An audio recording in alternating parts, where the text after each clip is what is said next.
కుప్పానికి సంబంధించినటువంటి కార్యక్రమంలో చంద్రబాబు నాయుడు గారు పార్టిసిపేట్ చేస్తూ ప్రతి నెల కూడా కనీసం 2 రోజులు 3 రోజులు తన నియోజకవర్గమైనటువంటి కుప్పంలో పర్యటిస్తూ అనేక రకాలైనటువంటి వ్యాఖ్యానాలు చేయటం ఈ మధ్యకాలంలో మనం చూసాం.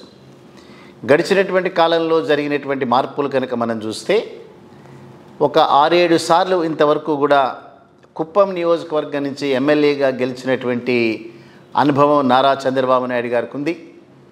సో అప్రతిహతంగా గడిచినటువంటి 6 ఎన్నికల్లో ఏకపక్షంగా జరిగినటువంటి ఎన్నికల్లో కుప్పం చంద్రబాబు నాయుడు గారు దాదాపుగా 30 నుంచి 40 వేల ఓట్ల మెజారిటీతో ఆన్ ఎన్ యావరేజ్ వారు గెలుస్తూ వచ్చారు. ఒరిజినల్గా చిత్తూరు జిల్లాలో చంద్రగిరి నియోజకవర్గం నుంచి మొట్టమొదటిసారిగా ఎమ్మెల్యేగా గెలిచినటువంటి వ్యక్తిన ఎప్పుడైతే ఎన్టీ రామారావు గారు 1983 సంవత్సరంలో పార్టీని స్థాపించినప్పుడు కాంగ్రెస్ పార్టీ నుంచి చంద్రబాబు నాయుడు గారు కంటెస్ట్ చేస్తూ వారు తెలుగుదేశం పార్టీ అభ్యర్థి చేతిలో ఓడిపోయినారు. ఓడిపోయిన తర్వాత మళ్ళీ తిరిగి తెలుగుదేశం పార్టీలో మళ్ళీ జాయిన్ అయ్యి ఎన్టీ రామారావు గారిని కన్విన్స్ చేసుకుని వారి కుటుంబ సభ్యుల యొక్క రికమెండేషన్తో పార్టీలో చేరి కాలక్రమేణా ఎన్టీ రామారావు గారిని కూడా అధ్యక్షులుగా దింపివేసి ఆ పార్టీని కైవసం చేసుకునేటువంటి ఘనమైనటువంటి చరిత్ర చంద్రబాబు నాయుడు గారికి ఉంది. సో గడిచినటువంటి 7 సంవత్సరాల కాలంలో ఎప్పుడూ కూడా 50,000 ఓట్లకు మించి మెజారిటీ దక్కనటువంటి చంద్రబాబు నాయుడు కుప్పంలో ఈ మధ్యలో చేసినటువంటి పర్యటనలో అనేక రకాలైనటువంటి విన్యాసాలు చేసిన తర్వాత ఆ విన్యాసాలలో ఆ యొక్క ప్రామిసెస్లో ఉన్నటువంటి వాస్తవాన్ని మీకు తెలియజేయడానికే ఈ వీడియో చేయాలని చెప్పి మేము నిర్ణయం చేశాం. సో వారు మొట్టమొదటిగా కుప్పంలో మాట్లాడుతూ రాబోయేటటువంటి ఎన్నికల్లో 24లో జరగబోయే ఎన్నికల్లో 1,00,000 ఓట్ల మెజారిటీతో గెలుస్తాను ఒక అబద్ధం చెప్పారు. ఎప్పుడూ కూడా చంద్రబాబు నాయుడు 50,000 ఓట్ల మెజారిటీ దాటి గెలవనటువంటి వ్యక్తి. మొన్న ఎన్నికల్లో అయితే డ్రాస్టికల్గా పడిపోయినాడు. 28,000కి తను మెజారిటీ తగ్గిపోయింది. మొన్ననే ఒక 4-5 నెలల క్రితం జరిగినటువంటి డెవలప్మెంట్ కనుక మనం చూస్తే కుప్పం మున్సిపాలిటీకి జరిగినటువంటి ఎన్నికల్లో దాదాపు 25 వార్డులు ఉండేటటువంటి కుప్పం మున్సిపాలిటీలో 19 స్థానాలని వైసీపీ పార్టీ కైవసం చేసుకుంది. తెలుగుదేశం పార్టీ కేవలం 6 స్థానాలకే పడిపోయింది. ఆ కుప్పం నియోజకవర్గంలో కంటెస్ట్ చేసే ఉన్నటువంటి అన్ని జడ్పీసీటీసీ స్థానాలని వైఎస్ఆర్ పార్టీ కైవసం చేసుకుంది.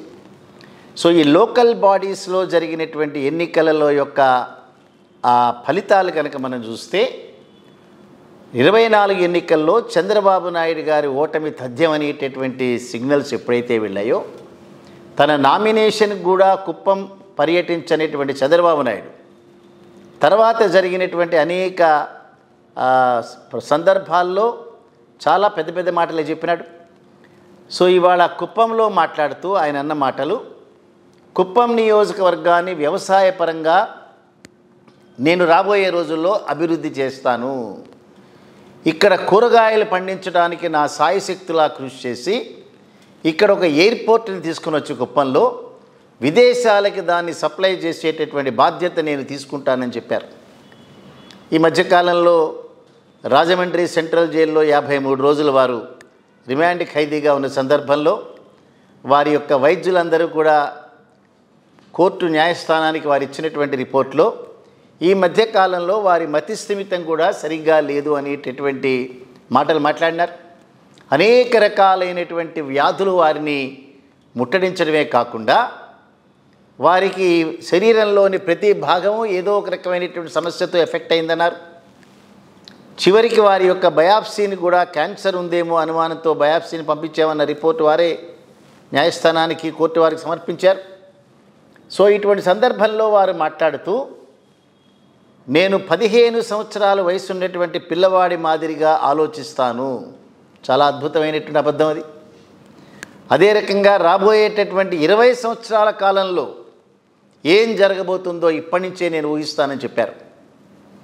బహుశా ఇవన్నీ కూడా మహాభారత యుద్ధంలో ధృతరాష్ట్రుడికి జరగబోయేటటువంటి ఏదైతే ఉందో జరిగినవి జరగబోయేవి చెప్పే సంజయుడికి కూడా ఈ రకమైనటువంటి అద్భుతమైనటువంటి ఆలోచన వచ్చుండకపోవచ్చు.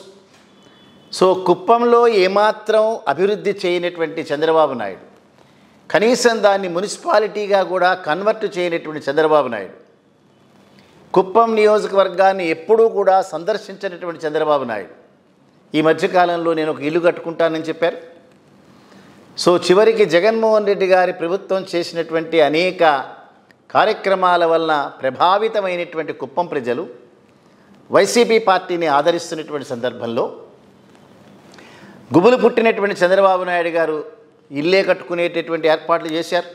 అదర్వైజ్ ఆంధ్రప్రదేశ్ రాజకీయాల్లో ప్రతి నిమిషం కూడా ఏదో ఒక రూపంలో తలదూర్చేటటువంటి చంద్రబాబు నాయుడు ఆంధ్రప్రదేశ్లో ఓటర్ కాదు, వారు హైదరాబాదులో మాత్రమే ఓటరు. జూబిలీ హిల్స్లో స్థిర నివాసం ఏర్పరచుకుని ఇన్కమ్ ట్యాక్స్ అసెస్సీగా జూబిలీ హిల్స్ తన ఇంటినే ఫర్నిష్ చేసినటువంటి వ్యక్తి. ఎప్పుడైతే 118 కోట్ల రూపాయల అన్డిస్క్లోజ్డ్ ఇన్కమ్ మీ దగ్గర దాగి ఉంది, మీరు ఇన్కమ్ ట్యాక్స్ డిపార్ట్మెంట్కి చెప్పలేదని ఎప్పుడైతే ఇన్కమ్ ట్యాక్స్ డిపార్ట్మెంటే స్వయానా నోటీస్ ఇచ్చిన సందర్భంలో వారి యొక్క హౌస్ అడ్రస్ అనేటటువంటిది జూబిలీ హిల్స్ ప్రాంతం. సో జూబిలీ హిల్స్ ప్రాంతంలో ఉండేటటువంటి ఇన్కమ్ ట్యాక్స్ డిపార్ట్మెంట్ మాత్రమే నాకు నోటీసులు ఇవ్వాలి, కానీ ఆ సర్కిల్ దాటి ఇంకో సర్కిల్ నుంచి రావడానికి వీల్లేదని వారే చెప్పారు. సో ఆంధ్రప్రదేశ్ రాష్ట్రంతో ఏమాత్రం సంబంధం లేనటువంటి వ్యక్తి కుప్పం నియోజకవర్గంలో ఇల్లు కట్టుకునేటటువంటి ఏర్పాట్లు చేశారు. సో ఆశ్చర్యకరమైన విషయం ఏమిటంటే చిత్తూరు జిల్లాలో ఎక్కడా కూడా ఎయిర్పోర్టుకు నోచుకునేటువంటి జిల్లా. గడిచినటువంటి 30-35 సంవత్సరాల కాలంగా వారు చిత్తూరు జిల్లాలో ఎమ్మెల్యేగా ఉండటమే కాకుండా 14 సంవత్సరాలు రాష్ట్రాన్ని ముఖ్యమంత్రిగా ఏలినటువంటి వ్యక్తి, మరి ఒక 14 సంవత్సరాలు వారు ప్రతిపక్ష నాయకుడిగా ఉన్నటువంటి వ్యక్తి, చిత్తూరు జిల్లా మీద ఏ రకమైనటువంటి అభివృద్ధి పనుల మీద కాన్సన్ట్రేట్ చేయనటువంటి వ్యక్తి ఇవాళ కుప్పం నియోజకవర్గానికి విమానాశ్రయాన్ని తీసుకొస్తాడని అంటే కుప్పంలో ప్రజలందరూ నమ్ముతారా? అదే రకంగా పండించినటువంటి కూరగాయలను తనే సూపర్వైజ్ చేస్తూ ఏ రోజుకు ఆ రోజు విమానాల్లో విదేశాలకు తీసుకువెళ్ళి అమ్మటం అనేటటువంటిది ప్రజల్ని ప్రత్యక్షంగా ఒక రకమైనటువంటి ఫూల్స్ను చేయటం అనేటటువంటిదే మనం గమనించాలి. చంద్రబాబు నాయుడుకు ఉన్నటువంటి ఇమేజ్ కాస్త తగ్గించుకుని లేనటువంటి అబద్ధాలన్నింటినీ నిజాలుగా చేసేటటువంటి ప్రయత్నం. 85% కుప్పం ప్రజలందరికీ కూడా సంతృప్తికరమైనటువంటి పరిపాలన ఇచ్చానని చెప్పారు. అక్కడున్న సమస్యలు సాల్వ్ చేసామని చెప్పారు. మరి అన్ని సమస్యలు కనుక మీరు సాల్వ్ చేస్తే ఒక్క జెడ్పీటీసీ కూడా మీ యొక్క ఖాతాలో ఎందుకు పడలేదు? మీరు కంటెస్ట్ చేసినటువంటి 25 వార్డు మెంబర్లలో 19 వార్డులలో అప్రతిహతంగా అత్యద్భుతమైన మెజారిటీతో వైసీపీకి సంబంధించినటువంటి నాయకులు ఎట్లా గెలిచారు? తెలుగుదేశం ఎందుకు ఓడిపోయింది? కేవలం 6 నియోజకవర్గాలు 6 వార్డులకే పరిమితమైనారు. సో అంచేత లేనిపోయినటువంటి వాస్తవాలని అబద్ధాలని నిజాలుగా చిత్రీకరించేటటువంటి ప్రయత్నం, ఎడతెరిపి లేనటువంటి తన స్థాయిని తగ్గించుకుని ప్రజల యొక్క మెమరీ పవర్ని, ఆలోచన శక్తిని, వారి యొక్క జ్ఞాపక శక్తిని కూడా తక్కువగా అంచనా వేసేటటువంటి చంద్రబాబు నాయుడు భవిష్యత్తులో మరిన్ని అబద్ధాలు చెప్తాడంటంలో ఏ రకమైనటువంటి అతిశయోక్తి లేదది. సో అంచేత ఈ మాట మాట్లాడచ్చు, ఈ మాట మాట్లాడకూడదు అనేటటువంటిది లేదు. నోరు తెరిస్తే అబద్ధాలు. సో జగన్మోహన్ రెడ్డి గారి మీద లేనిపోయినటువంటి ఆరోపణలు, జైల్లో ఉన్నటువంటి సందర్భంలో తన ఆరోగ్యం చాలా అతి క్షీణ దశలో ఉందని చెప్పడం, ఇవాళ 15 సంవత్సరాల పిల్లవాళ్ళ ఆలోచిస్తానని చెప్తున్నారు. 20 సంవత్సరాల ముందు ఆలోచించేటటువంటి మీరు వ్యక్తులైతే మీరు ఆంధ్రప్రదేశ్ రాష్ట్రంలో ఎందుకు మీరు ఈ రకమైనటువంటి కార్యక్రమాలన్నీ చేయలేకపోయినారు? సో అంచేత కుప్పం ప్రజలు అత్యంత జాగ్రత్తగా ఉండాల్సినటువంటి తరుణం ఇది. మళ్ళీ అబద్ధాలతో లేనిపోయినటువంటి విషయాలన్నింటినీ కూడా చిత్రీకరిస్తూ అబద్ధాలను నిజాలుగా చేసేటటువంటి ప్రయత్నం, భవిష్యత్తుని పంచరంగుల్లో చూపించేటటువంటి ప్రయత్నం పట్ల ప్రజలందరూ కూడా జాగ్రత్తగా ఉండాలి.